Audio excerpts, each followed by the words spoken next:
여러분 많이 기다리셨을 겁니다. 오늘 특별한 분을 모시고 또 굿모닝 특강 시작하려고 합니다. 오늘의 특강 주제는 그리스도인의 삶, 나의 신앙 이야기이며 강의해 주실 분은 아나운서 서현진 오틸리아 님이십니다. 서현진 님은 2003년 부산 MBC를 시작으로 아나운서로 활동하셨고 캘리포니아대 버클리 캠퍼스 대학원에서 저널리즘을 수료하셨고 2019년 한마음 한몸 운동본부 홍보대사로 위촉되셔서 또 우리 한마음 한몸 운동본부를 빛내주고 계십니다. 네, 오늘 강의 너무 기대가 됩니다. 여러분 큰 박수로 우리 서현진님을 모시겠습니다. 안녕하세요. 네, 소개 너무 멋있게 해주셔서 감사합니다, 신부님. 네, 제가 되게 떨고 있었는데 이렇게 텐션을 확 이렇게 높여주고 가셔서 너무 감사드리고, 네, 오늘 1시간여의 시간 동안 여러분과 함께 저의 신앙을 나누고자 합니다. 저는 서현진 오틸리아라고 하고요. 좀 전에 우리 신부님이 너무 멋있게 저를 소개를 해주셨는데 지금은 갓 돌이 지난 한 아이의 엄마이자 아나운서 방송인으로 한 15년 정도 일을 해온 것 같아요. 또 지금은 분에 넘치게도 너무 감사하게도 천주교 한마음 한몸 운동본부 홍보대사를 맡고 있습니다. 사실 이렇게 사람들 앞에서 서는 게 저의 일이고 앞에서 이야기를 하고 뭐 저의 생각을 나누고 이런 게 일인데 오늘 오는 길은 굉장히 좀 특별하기도 했고 좀 긴장이 되기도 했어요. 제가 사실 신앙이 그렇게 깊지도 않고 그렇게 오랜 기간 주님의 자녀로 살아온 것도 아닌데 내가 과연 1시간이라는 긴 시간 동안 뭘 나눌 수 있을까라는 고민을 되게 많이 해서 몇 날 며칠 밤잠을 줄여가면서 뭐 생각도 하고 준비도 하고 그랬어요.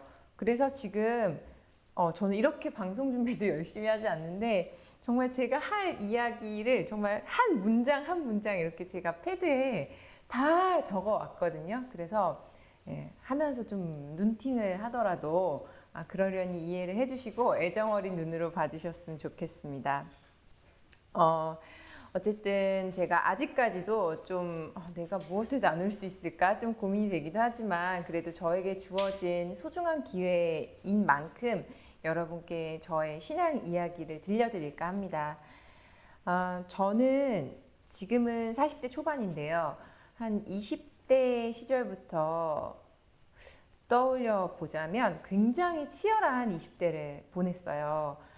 저는 어렸을 때부터 무용수를 꿈꾸면서 열심히 연습하고 또 열심히 또 무대에 서면서 오랜 기간 치열한 입시를 뚫고 제가 원하는 학교에 입학을 해서 열심히 또 무용수를 꿈꾸면서 살아가기도 했었고 대학교 3학년 때는 남들은 하기 힘든 그런 경험이죠. 미스코리아 대회에 나가서 미스코리아에 선발이 돼서 평범한 학생으로는 상상도 할 수 없는 그런 좋은 경험을 많이 했어요. 뭐 미스 월드 대회에 나가기도 했고 한일 월드컵 그게 언제적이야 너무 옛날 사람이죠.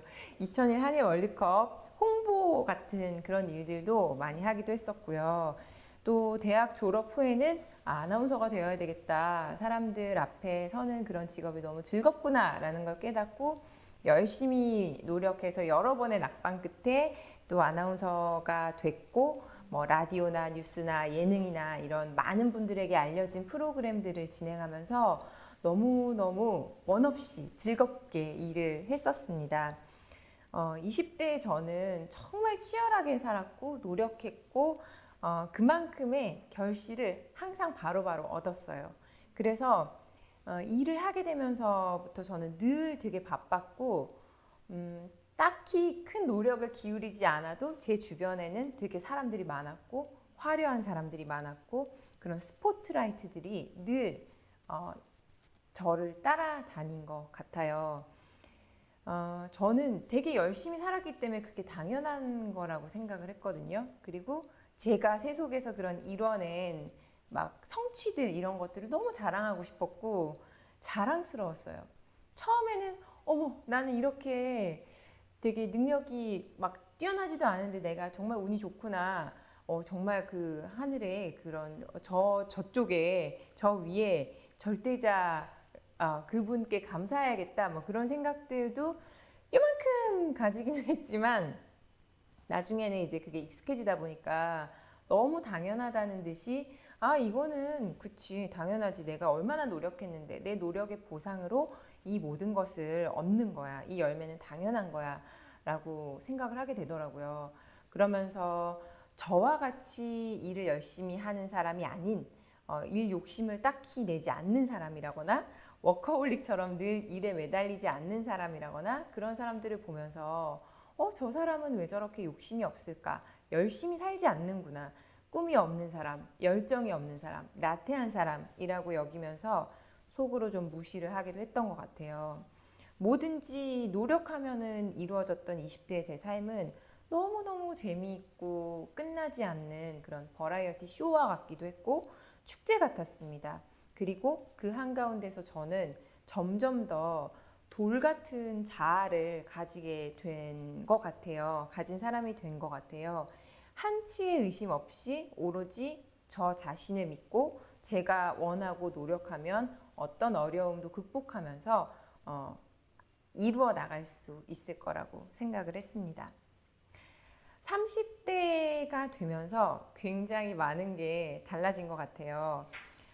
아무리 매달리고 열심히 해도 뭔가 일이 안 되는 그런 시기가 있잖아요. 여러분도 보면 뭐 이유 없이 일이 잘 되는 시기가 있다가도 이유 없이 일이 꼬일 때가 있고 사실 인생이란 게 그런 일들의 연속이 아닐까 싶은데 제가 30대가 딱 들어서면서부터 그랬던 것 같아요.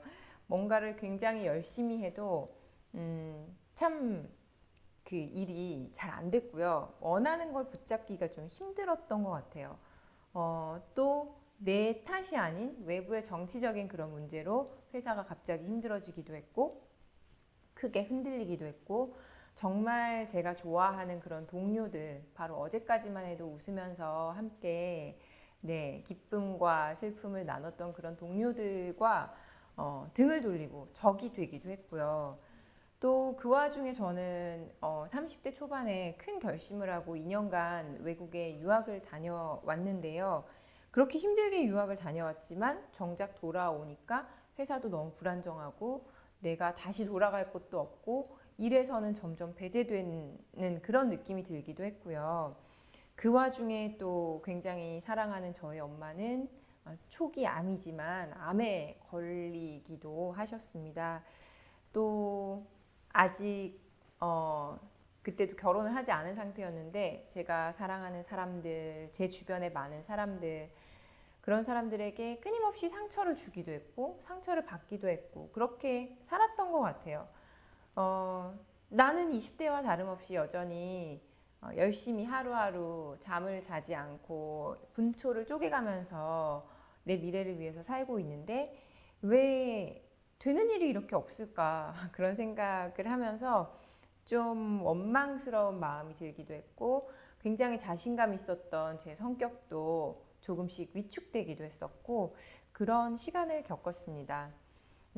이렇게 정말 30대를 관통하면서 정말 많은 좌절과 실패를 겪으면서 저는 그때서야 좀 어른이 된 것 같아요. 나라는 존재가 너무너무 작고 보잘것없으면서 또 내 인생에 당연하다고 여겼던 그 모든 것들이 절대 당연하지 않다. 너무나 큰 축복이구나라는 생각을 사실 너무 당연한 건데 그제서야 하게 된 것 같고요. 겉으로는 그냥 뭐 여느 때와 다름없이 그렇게 지내는 것처럼 보였지만 저는 굉장히 안에서부터 막 혼란스러웠던 것 같아요. 사춘기를 딱히 겪지 않고 넘어갔는데 이게 정말 뒤늦게 온 사춘기인가 싶을 정도로 너무너무 많은 갈등과 방황과 좌절과 이런 것들을 했습니다. 사실 그때도 저는 그랬던 것 같아요. 어떻게 보면은 주님께서 제게 이제 좀 겸손해지거라 겸손해질 기회를 주신 것 같아요.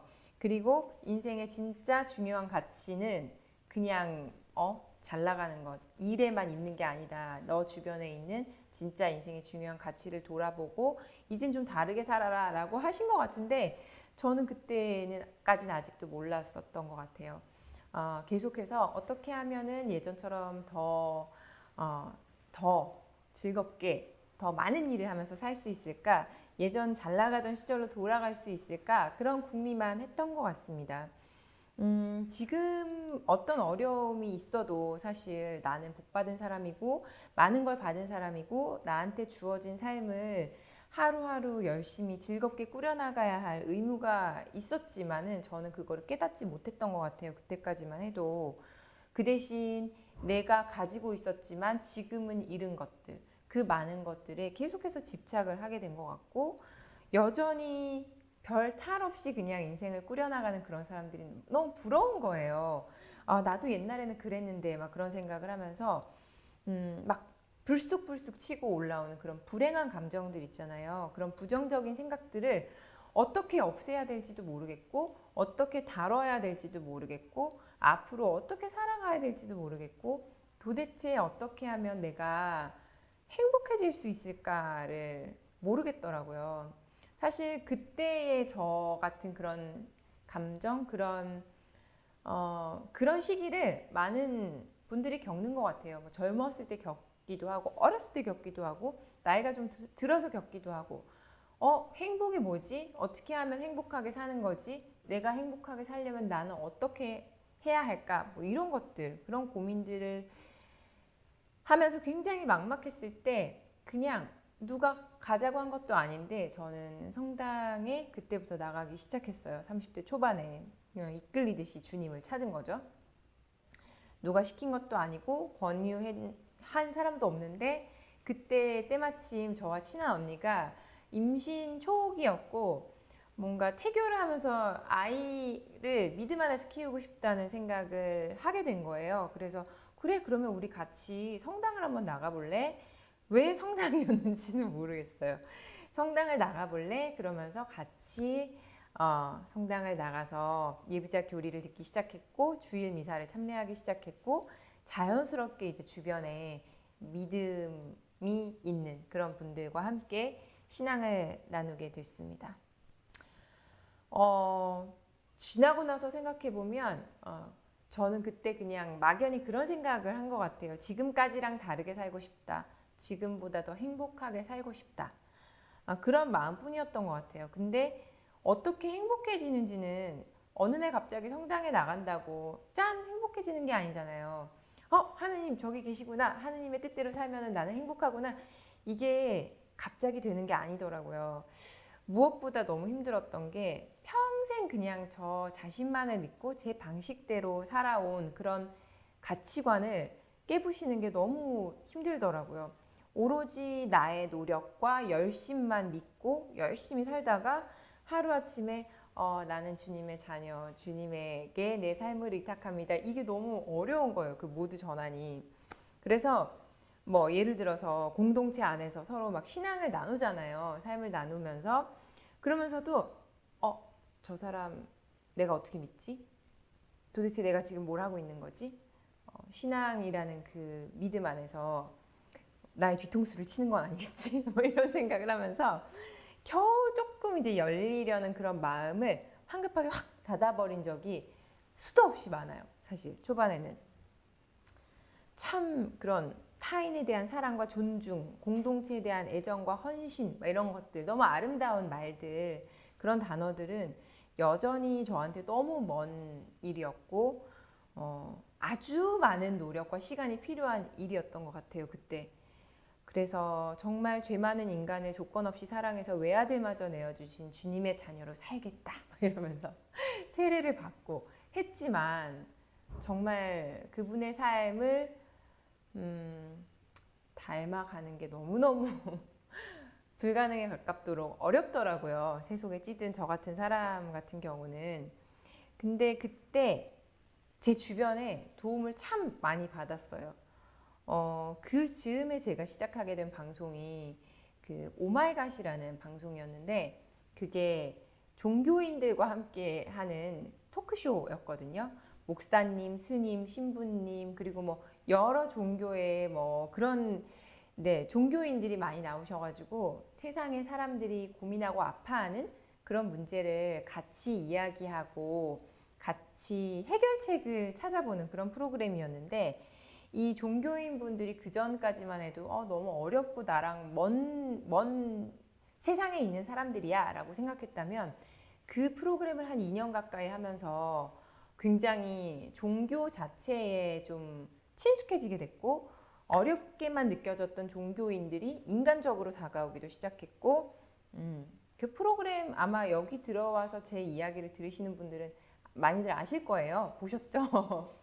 네, 보셨을 거라고 믿고 아무튼 그렇게 프로그램을 하면서 특히 또 거기 계신 신부님이랑 제가 아무래도 성당에 나가다 보니까 신부님이랑 친하게 지내게 되었고 신부님한테 가깝게 지내면서 속 깊은 고민을 털어놓기도 하고 그러면서 자연스럽게 정말 그 가느다란 그 끈 있잖아요.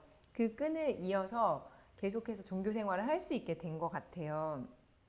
그리고 또 한 분 되게 고마우신 분이 지금 저 같은 방송하는 사람들은 워낙 스케줄이 좀 불규칙해요. 뭐 일요일 주일을 지키기도 되게 힘들고 뭐 출장도 많고 방송도 많고 이래서 저 같은 방송인 사목을 그 냉담하지 말아라, 종교에서 멀어지지 말아라 하는 의미로 사목을 담당하시는 그 신부님이 계신데 그분을 만나게 됐어요. 그때 그 신부님이 처음에는 굉장히 약간 스토커에 가까울 정도로 너무 저를 막 따라다니시면서 우리 같이 성경 공부해요. 창세기 공부합시다. 공부 끝나면 연수를 갑시다. 막 이러면서 너무 많은 계획을 저는 생각도 안 하고 있는데 미리 막 짜놓으신 거예요. 근데 그래도 신부님이 하자니까 그래서 억지로 시작을 하게 됐는데 신부님 권유로 창세기 그룹 모임을 이제 시작했고 정말 포기할 그런 위기가 많았어요. 근데 신부님이 오로지 그거를 거의 요즘 그 표현을 멱살을 잡고 끌고 갔다고 하죠. 그렇게 끌고 가셔서 저를 끝까지 이끌어 주셨어요. 그래서 같이 방송하는 그런 방송인 후배들과 신앙도 나누고 견진 성사도 받게 되고 또 제 주변의 동생들, 지인들 이제 믿음을 시작하는 그런 사람들에게 데모가 되어주기도 했습니다. 그러다 보니까 막 책임감이 생기는 거예요. 그래도 내가 데모인데 내가 좀 잘해서 나의 신앙을 놓지 않고 그래도 최소한은 해서 나의 대녀들을 이끌어줘야 되지 않을까 뭐 이런 생각도 들고 그렇더라고요. 그래서 성서 공부를 끝내고 진짜 제가 갈 줄은 몰랐는데 창세기 연수를 제가 가게 됐어요.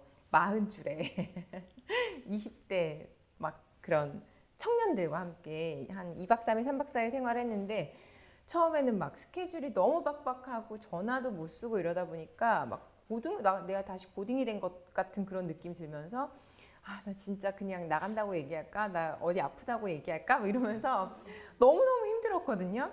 그리고 막 사람이 막 핸드폰을 못 쓰니까 포악해지는 거예요.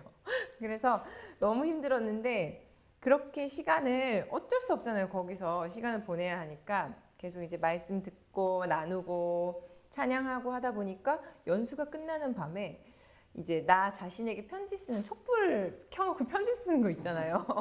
그거랑 제가 한 번도 뵌 적이 없는 그런 잘 모르는 신부님과 조그만 방에서 고백성사를 하는 그런 시간이 있는데 그 즈음엔 정말 막 걷잡을 수 없는 눈물이 막 나는 거예요. 진짜 어찌할 바를 모를 정도의 그런 눈물이 나면서 처음으로 제가 이 주님 안에서 위로를 받는다는 위안을 받는다는 그런 느낌을 강하게 느꼈습니다.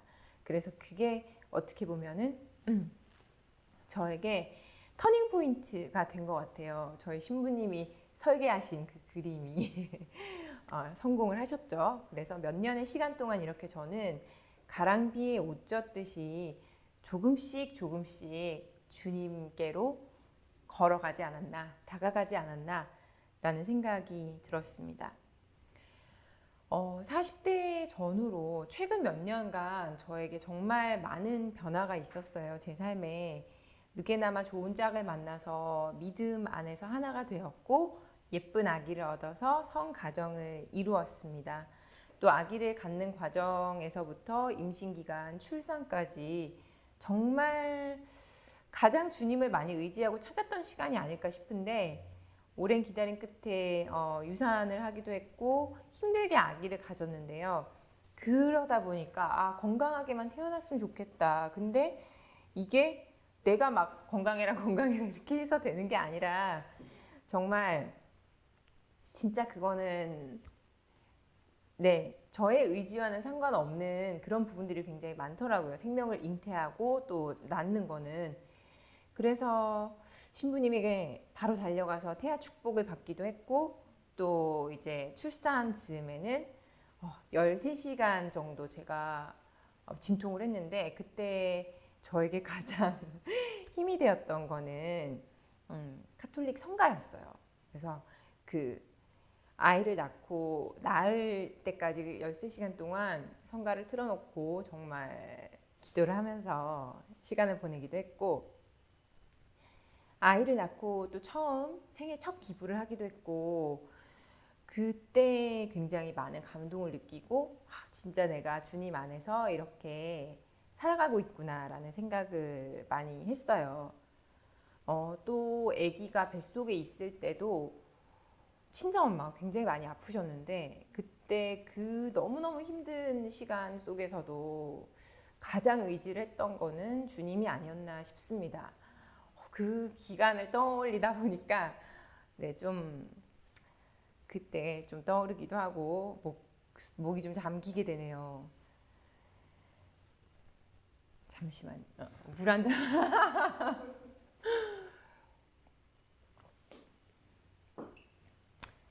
아무튼 그래서 이제 아기를 낳고 아기가 이제 16개월 정도가 됐어요. 튼튼하게만 태어나라고 튼튼이라고 이름을 지었는데 저는 이렇게 튼튼이를 요즘에 키우면서 저희 부모님이 많이 도와주기도 하시지만 시부모님이 육아를 하면서 정말 매일 주님의 손길을 느끼는 것 같아요.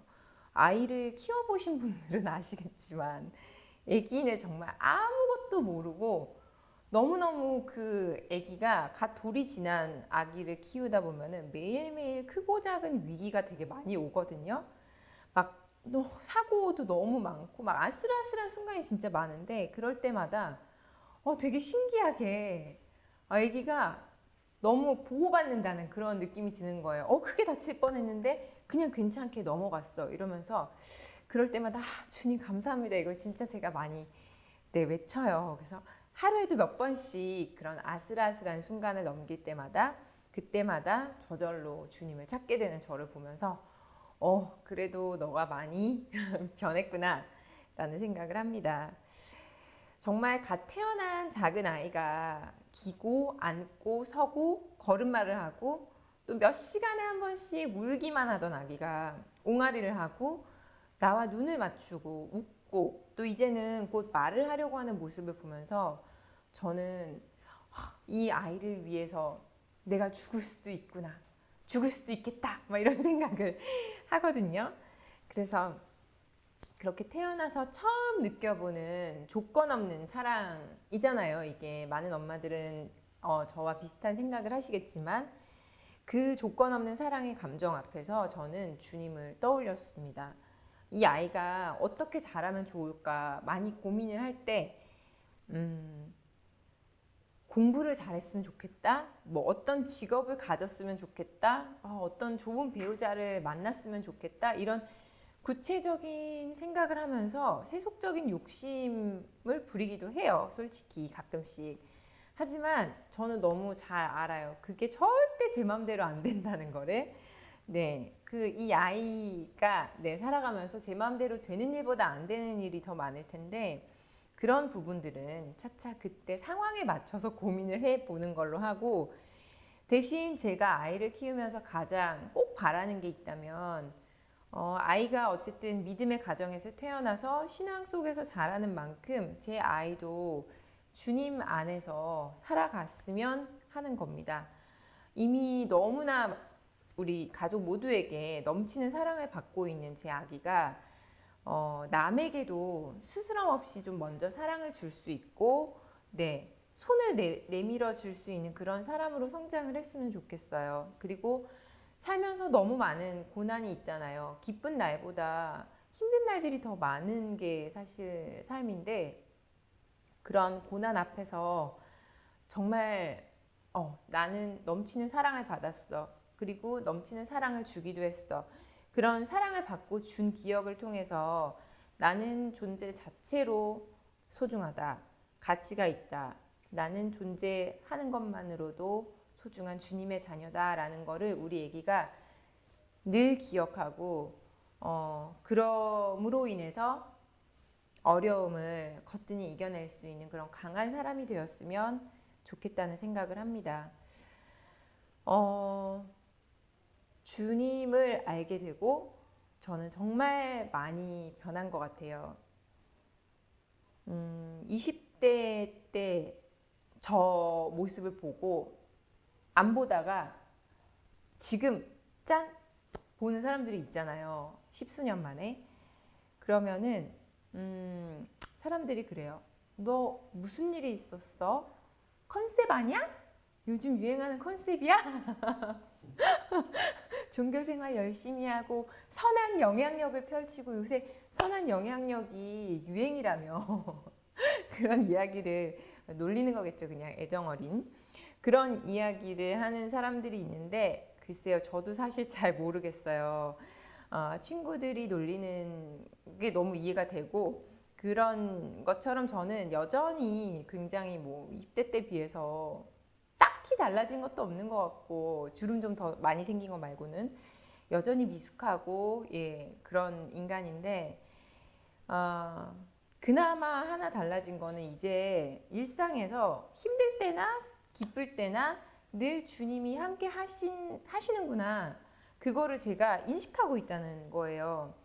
막 앞만 보고 세속의 기준에서 안락한 삶을 살고 싶고 성공한 삶을 꿈꾸고 이렇게 살기보다는 내가 나에게 주어진 삶을 통해서 주님이 진정 바라시는 것은 무엇일까? 이런 고민도 늘 하는 건 아니지만 꽤 자주 꺼내서 합니다. 가끔 저는 죽음에 관한 책을 되게 좋아해요. 좀 너무 우울하게 그런 말기 이제 환자분들을 돌보시는 의사 선생님들이 쓰신 그런 책들도 많이 보고 여러 가지 이제 죽음을 앞두고 있는 그런 작가의 글들도 보고 많이 봐요.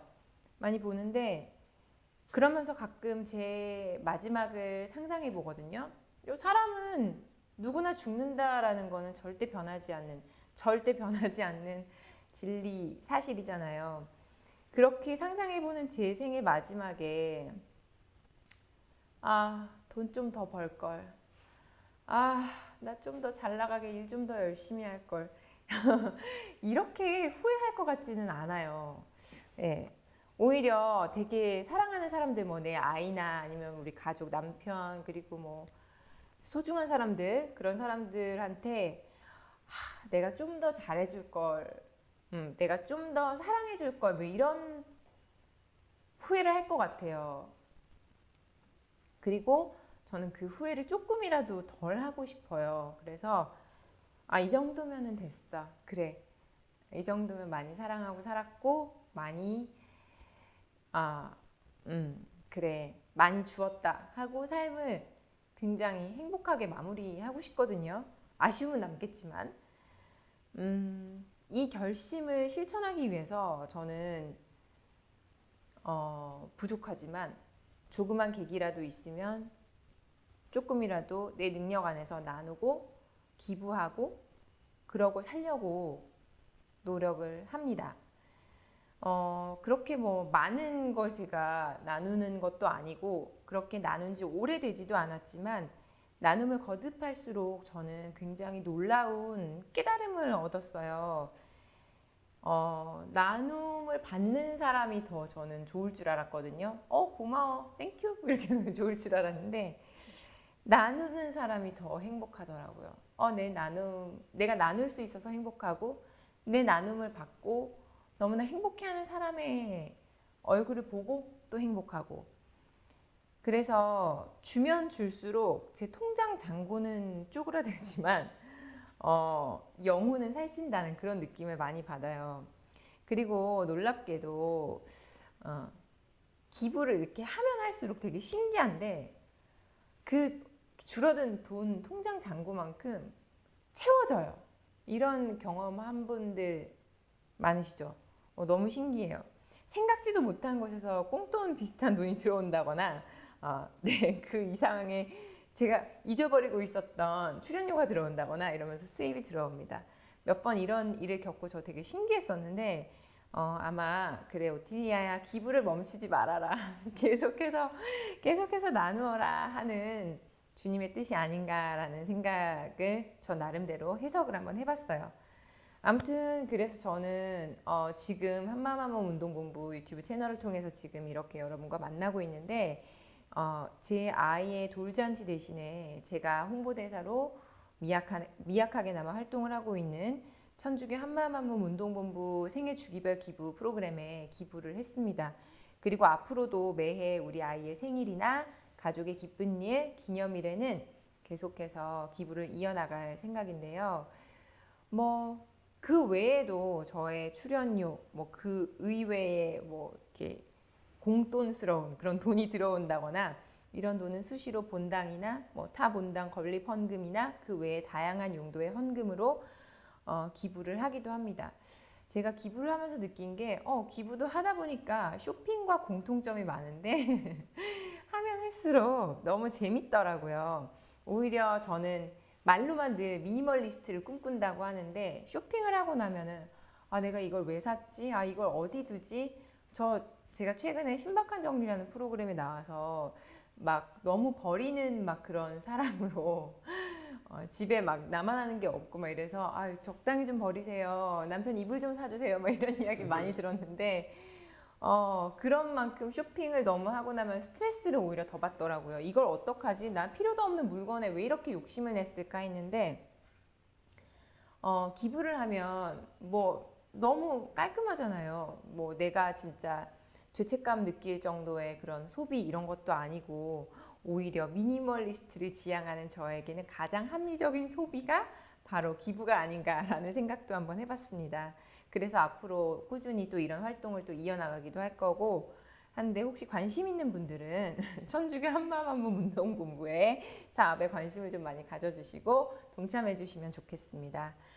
한 3, 40분 제 이야기를 하고 여러분의 지금 앞에 계속 올라오는 채팅창 한번 소통을 한번 해볼까라는 생각을 했는데 3, 40분을 내가 어떻게 채우지 뭐 이런 생각을 했거든요. 근데 벌써 시계를 보니까 35분이 훌쩍 지났어요. 그동안 30분이 넘는 시간 동안 특별할 것 하나 없는 제 인생, 제 삶의 이야기를 들어주셔서 너무 감사하고요. 그런 이야기를 하다 보니까 어느새 내 삶이 진짜 주님의 사랑으로 축복으로 가득 찼구나 이런 생각이 들어서 감사하고 또 너무 감사합니다. 불과 또 몇 년 전에 30대 초반의 저의 모습 막 황폐하고 온기 없던 제 삶의 그런 모습들이 떠올라서 와 진짜 많이 변했다 새삼스럽게 느끼기도 하고 이런 큰 변화가 잘 믿어지지 않기도 하고요. 그간 저한테 어떤 일이 있었을까요? 네, 간절히 행복해지고 싶었지만 늘 허기졌던 그런 제 영혼이 어떻게 이렇게 살찌게 되었을까 굉장히 신기하기도 하고 행복하기도 한데요. 주님의 음성을 듣고자 노력을 하고 주님 곁에 머무르려고 노력했기 때문이 아닌가라는 생각이 듭니다. 그리고 생각해보면 아주 오래전부터 그분은 바로 그곳에서 오틸리아야 나는 여기에 있다 하고 계속해서 저에게 사인을 주셨는데 제가 못 알아채고 있었던 것 같아요. 하지만 저를 포기하지 않으시고 제가 돌아오기를 계속 기다리셨던 그분 덕에 그리고 그분의 대리자 우리 신부님들 덕에 네 제가 지금 이 자리에서 이런 신앙 나눔을 할 수 있는 게 아닐까라는 생각이 들고요. 긴 시간 정말 저의 이런 이야기를 들어주셔서 너무 감사드리고 저의 이야기가 조금이나마 여러분에게 도움이 되거나 마음에 요만큼의 파장이라도 네, 있었으면 드렸으면 하는 바람으로 오늘 저의 신앙 나눔을 마치겠습니다. 고맙습니다. 네.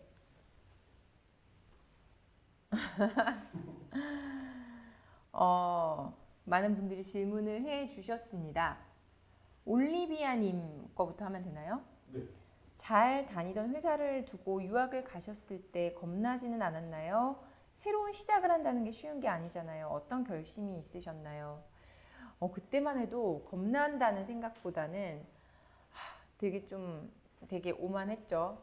나는 남들과 다르고 싶어. 다를 거야. 나는 더 지금 하는 것보다 더 뛰어나고 싶어. 약간 이런 마음으로 가서 많은 걸 배우고 와야지, 많은 경험을 하고 와야지 했던 것 같아요. 워낙 또 성격 자체가 좀, 진취적이에요. 그래서 좋게 말해서 진취적이야. 나쁘게 말해서는 앞뒤 재지 않고 전혀 그냥 막 사고 치는 스타일인데, 그래서 그때는 정말 순전히 그냥 내가 더 잘 되고 싶어서 유학을 갔던 것 같아요. 김초희님, 아기를 가져야 하는 압박을 받으신 적은 없나요? 받으셨다면 어떻게 그 순간들을 이겨내셨는지, 어떻게 주님과 함께 하셨는지. 압박을 주신 분은 없고요. 오히려 저희 부모님은 제가 이제 38 말에 결혼을 해서 거의 11월 말에 아기를 낳았거든요. 그러니까 부모님은 얼마나 걱정을 하셨겠어요. 아유, 요새 아기 갖기도 힘들고 이렇다는데 아기 뭐 요만큼이라도 얘기하고 싶으셨을 텐데 전혀 얘기를 부담을 주지 않으셨고, 저도 사실 막 가져야 되는데 안 가져지면 어떡하지? 막 뭐 이런 생각을 해본 적은 없는 것 같아요. 근데 그게 제가 유난히 낙천적이어서 뭐 잘 될 걸 알기 때문에 이런 것보다는 그냥 정말 그 즈음에는 다 내려놓은 것 같아요. 30대 중반에 저는 결혼하고 출산을 되게 하고 싶었거든요. 이제 점점 나이를 들어가니까. 근데 그게 제가 원한다고 되지 않더라고요. 뭐 사람이 있어야 하는 거고. 근데 저는 그 전까지만 해도 내가 원하는 대로 내 인생 스케줄을 짤 수 있어라고 생각했거든요. 근데 너무 그게 오만한 생각이었던 거예요. 그거를 깨닫게 되고 꽤 오랜 시간 굉장히 마음속에서 갈등이 많았어요. 왜 인생은 내가 원하는 대로 되지 않을까? 난 지금쯤이면 결혼을 하고 아기를 낳아야 되는데 뭐 이런 거. 그때부터 이제 안 된다는 거를 너무 오랜 시간을 통해서 알게 되다 보니까 오히려 정작 결혼을 하고 정말 또 뭐 가족들도 너무 저를 많이 지지를 해주고 이런 가족들을 운 좋게 만나기도 했지만, 그러다 보니까 그때는 이제 좀 알게 된 것 같아요. 내가 안달복달한다고 되는 게 아니구나. 근데 그걸 알게 되기까지 너무 힘들었던 시간들이 꽤 길어요. 남편분은 어떻게 만나셨는지 궁금합니다. 성가정을 이루기 위해 하셨던 노력이 있다면, 기도들이 있다면 어떤 것들이 있는지, 어떤 순간에 결혼을 결심하게 되셨는지. 이거 서현진 TV에 유튜브 서현진 TV 검색하시면 거기 이런 주제로 초창기에 제가 많이 영상을 만들었는데, 남편은 소개팅으로 만났고, 특히 이제 나이를 먹을수록 더 사람 만나기 힘들잖아요. 특히 요새는 코로나 때문에 젊은 분들도 사람 만나기 힘드신 것 같은데, 저는 꼭 후배들한테 얘기하는 게 노력을 해라. 적극적인 노력을 해야 된다. 소개팅도 받고 이성이 많은 곳에 이렇게 얼쩡거리고 좀 이렇게 나는 뭐 인연이 있으면 만나겠지만 집안에서 기도만 하고 있을 거야. 이렇게 하면 절대 못 만나고요. 기도를 하시되 열심히 정말 적극적으로 찾으러 다니셔야 됩니다. 저도 그렇게 찾으러 다니다가 소개팅에서 제 남편을 만났고요. 성가정을 이루기 위해서 했던 노력들이 있다면, 저는 제가 그때 이미 천주교 세례를 받고 신자였는데 저희 신랑도 성당 오빠인 거예요. 그리고 저희 시부모님께서 굉장히 신실하신데, 그거는 제가 막 이런 사람을 만났으면 좋겠다라고 사실 그때까지만 해도 그런 생각은 안 했어요. 근데 어쩌다 보니 이게 또 주님의 뜻이 아닌가 싶은데 어쩌다 보니 그렇게 종교가 같은 사람을 만났고 결혼 생활을 하다 보니 그게 얼마나 중요한지 알겠더라고요. 그래서 혹시나 아직 미혼이신 분들은 같은 종교 안에서 믿음 안에서 만나시는 게 되게 중요하다는 거 물론 이미 다들 알고 계시겠지만 그래서 또 배우자 기도까지 하시겠지만 근데 또 배우자 기도에 관한 것도 서현진 TV에 있어요. 우리 최형진 레미지오 신부님이랑 배우자 기도에 대한 이야기를 한 그 영상이 있는데 그때 신부님이 얘기하셨던 게 뭐냐면 내 배우자가 이렇게 잘난 사람 만나게 해주세요. 키는 어떻고, 뭐 얼굴은 어떻고, 직업은 어떻고, 뭐 돈은 얼마나 있었으면 좋겠고 이런 거를 하는 게 배우자 기도가 아니다. 진짜 배우자 기도는 정말 힘들 때, 그러니까 내가 죽음을 앞두고 있을 때, 내가 이 사람과 함께 죽음까지도 이 사람과 함께 걸어갈 수 있는 사람인지 그런 사람을 만나게 해주세요 라고 기도를 해야 된다고 하시더라고요. 정말 배우자 기도는 그러니까 좋은 것보다 싫은 거를 먼저 생각해 보시는 거예요. 싫고 마주하기 두렵고 뭐 이런 것들 그런 것들을 생각했을 때 이런 것들도 같이 헤쳐나갈 수 있는 그런 사람을 만나게 해주세요가 배우자 기도인 것 같습니다.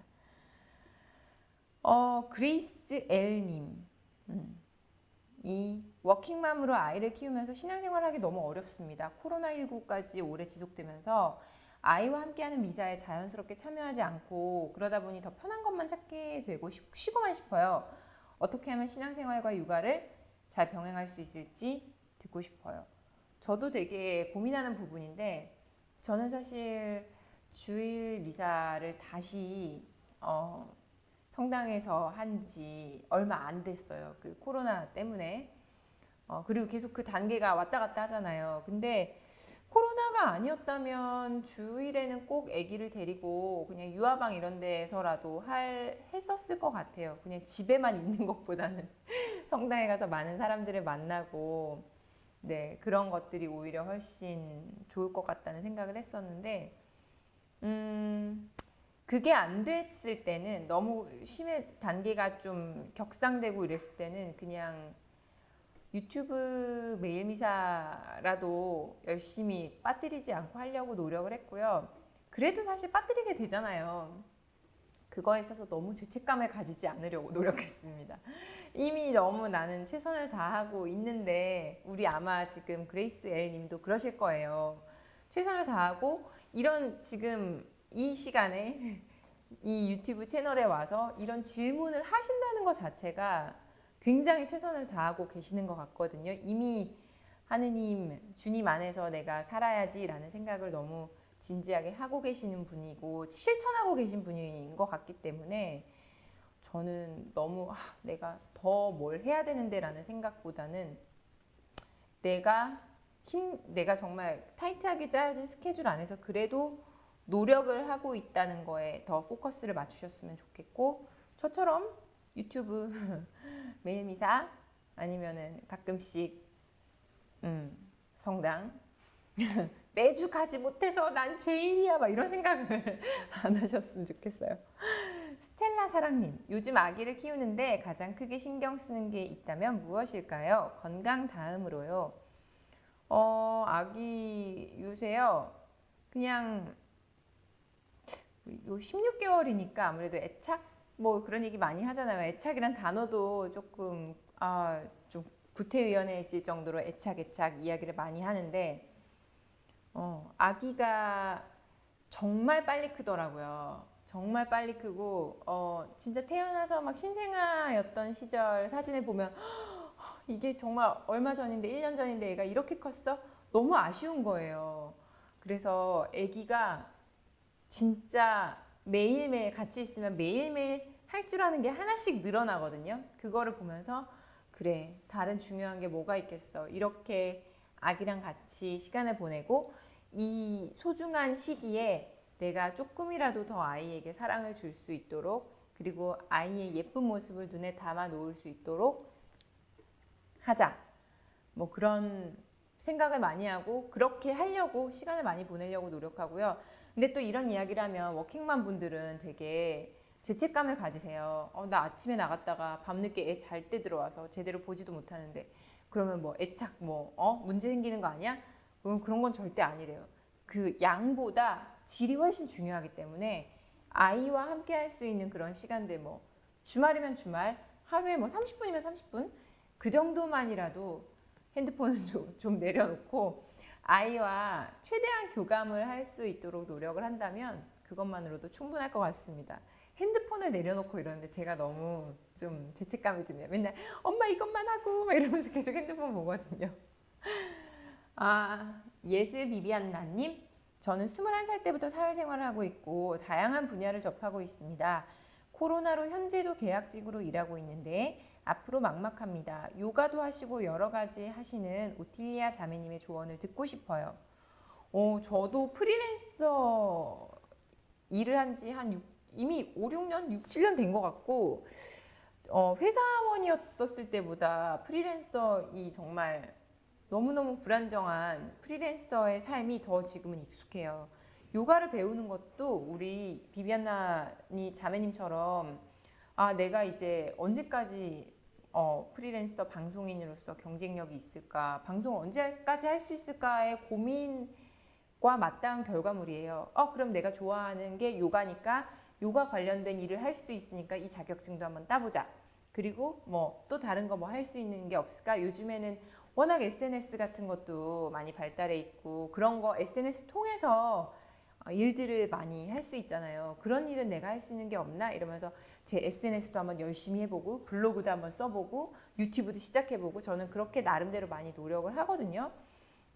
비비안나 님도 우선은 내가 언제 잘릴지 모른다는 걱정을 할 시간에 그거는 어차피 잘리는 거는 내가 맘대로 못 하잖아요. 뭐 내가 아무리 안 잘리려고 발버둥을 쳐도 잘리려면 잘리는 거니까 그런 걱정하지 마시고 그러면 앞으로 내가 뭘 하며 살아가면 좋을까? 내가 뭐 할 때 행복하지? 그리고 뭐 할 때 행복 플러스 약간 돈도 될까? 막 이런 것들을 생계 유지가 될까? 막 이런 것들을 고민하면서 뭔가 우선은 리서치하는 그 작업을 하셔야 될 것 같아요. 내가 할 수 있는 일들, 미래의 나의 직업. 앞으로는 평생 직업을 이제 계속 바꿔가는 그런 시대라고 하는데, 그리고 또 평생 배워야 하는 시대고, 프로페셔널 스튜던트 막 이런 이야기 하더라고, 책 보니까. 그래서 그런 것들을 뭘 할 수 있을까를 먼저 생각하고 고민하시는 게 첫 번째인 것 같아요. 김초희 씨, 저는 못 버리겠어서 걱정이에요. 혹시 어떤 식으로 물건을 판단하시고 빨리빨리 버리시는지 궁금합니다. 우선 저는 쇼핑 뭐 좋아한다고는 하지만 남들보다는 좀 덜 사는 것 같아요. 사는 거를 이제 결제 직전까지 갔다가 이게 필요한가? 이렇게 그냥 고민을 좀 하는 편이고 거실, 안방, 그 다음에 뭐 내 방 이럴 때 이렇게 보면은 뭐가 잘 없어요. 너무 휑해요. 좀 잘 버리는 사람의 특징이 그렇게 휑한 인테리어를 좋아한다는 거. 막 아기자기한 오브제 막 이런 거 두지 않습니다. 그리고 버릴 때는 그냥 기회를 100분 활용하죠. 요새 또 주보에 보니까 나눔 뭐 이런 거, 바자 뭐 이런 거 하더라고요. 그런 거 보면은 옳다쿠나 하고 딱 박스를 가지고 와서 그냥 제 옷부터 시작해서 그냥 꼭 필요한 것들, 그러니까 기본템들 있잖아요. 그런 거 빼고 뭐 이렇게 뭐 1년 이상 안 입은 옷이라거나 아니면은 뭐 그런 것들 많잖아요. 아니면은 뭐 여러 개, 내가 이거 하나가 필요한데 여러 개가 있어. 그러면 저는 그냥 몇 개, 한두 개 남겨놓고 다 버리는 편이에요. 좀 버리는데 부지런한 편입니다. 이제 이게 마지막 질문인가요? 네. 회사 생활하면서 자존감이 자꾸 낮아집니다. 잘하는 것도 없는 것 같고, 현진님이 사회생활 선배로서 이거 하지 말까요? 사회생활 선배로서 어떻게 극복하면 좋은지 조언을 해주세요. 자존감이 낮아지죠. 낮아지는데 저도 그래요. 근데 아까 제가 제 강의에서 얘기한 게 우리 아이가 어떤 아이로 컸으면 좋겠냐는 그 부분에 어떻게 보면 답이 있는 것 같은데 사랑을 되게 많이 받고 많이 주는 사람은 자존감이 낮아지지 않는 것 같아요. 되게 내가 이렇게 정말 뭔가를 되게 잘하지 않아도 회사에서 일을 뭔가 이렇게 뭐 1등 사원이 아니어도 아니면 진짜 내가 돈을 무슨 연봉을 이렇게 많이 벌지 않아도 나는 나 자체로 되게 소중하고 존엄한데 나 주변에 진짜 나 좋아해 주는 사람 되게 많아. 그리고 나도 되게 사랑이 많아. 그러면은 그냥 나의 사회에서의 역할 때문에 막 자존감이 떨어지고 뭐 이런 일이 많지 않을 것 같거든요. 그래서 저는 제 아이도 그냥 되게 자존감이 높은 아이로 키우고 싶고 그거를 위해서 제가 아까 이야기했던 것처럼 사랑을 많이 받고 많이 주는 그런 일상에서의 그런 환경이 되었으면 좋겠다라는 말씀 드렸는데 이분도 열심히 사랑을 하세요. 사랑을 많이 먼저 주시고 사실 먼저 주면 당연히 많이 받게 되어 있거든요. 사랑을 내가 많이 받고 주변 사람들이 그렇게 나를 사랑해주고 나를 챙겨주고 위해주고 이런 사람들이 늘어나면 자존감이 낮아질래야 낮아질 수 없는 것 같아요. 네, 여기까지. 2개 더 받을까요? 좋아요. 질문이 이렇게 많다니 너무 행복한데요. 김초희님이 또 질문해 주셨어요. 주변에 성당 같이 가자고 좀 유도하는 게 좋을까요? 아니면 그 사람 자신이 내켜서 가도록 기다리는 게 좋을까요? 뭐 성당 갈래? 뭐 이 정도는 얘기하는 건 좋은 것 같은데 막 너무 집요하게 성당 가자, 하느님 믿어야 너 구원받아 막 이러면 조금 저는 제가 또 비신자였던 기간이 굉장히 길기 때문에 그런 거는 저는 조금 거부감이 들었었고요. 그 대신 제가 요즘에 생각하는 게 뭐냐면 그냥 성당에 누군가가 오고 싶게끔 만들려면 나나 잘하자. 내가 먼저 이렇게 믿음 안에서 저렇게 살면 얼마나 괜찮은데 되게 인생이 되게 잘 뭔가 이렇게 저 사람 인생은 나도 담고 싶어. 저 사람 생활은 담고 싶어. 이런 사람이 되어야 되는 것 같아요. 그러면 저 사람이 신자였어? 어떻게 저렇게 살 수 있을까? 믿음이 있어서 그런가? 뭐 이런 생각을 하게 되면서 자연스럽게 그럼 나도 한번 믿음을 가져볼까? 이렇게 되는 것 같거든요. 내 삶에서 보여주는 게 가장 좋은 것 같습니다. 성당 오빠들 혹시 유명인으로서 성당에서 미사를 보거나 활동하시면서 불편한 점은 없으셨나요? 전혀 없습니다. 저는 아이돌이 아닙니다.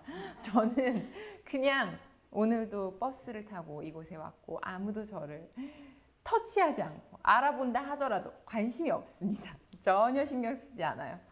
네, 여기까지 질문을 받고 이제 마무리를 해야 될 시간인 것 같고요. 너무 이렇게 채팅 주고받으면서 소통하는 거 너무 좋았어요. 저에게 질문해 주시고 또 함께 해주신 여러분께 너무 감사드립니다. 우리 또 다음에 기회가 되면은 더 오늘보다는 발전된 그런 이야기로 찾아뵙도록 하겠습니다. 감사합니다, 여러분. 평화를 빕니다.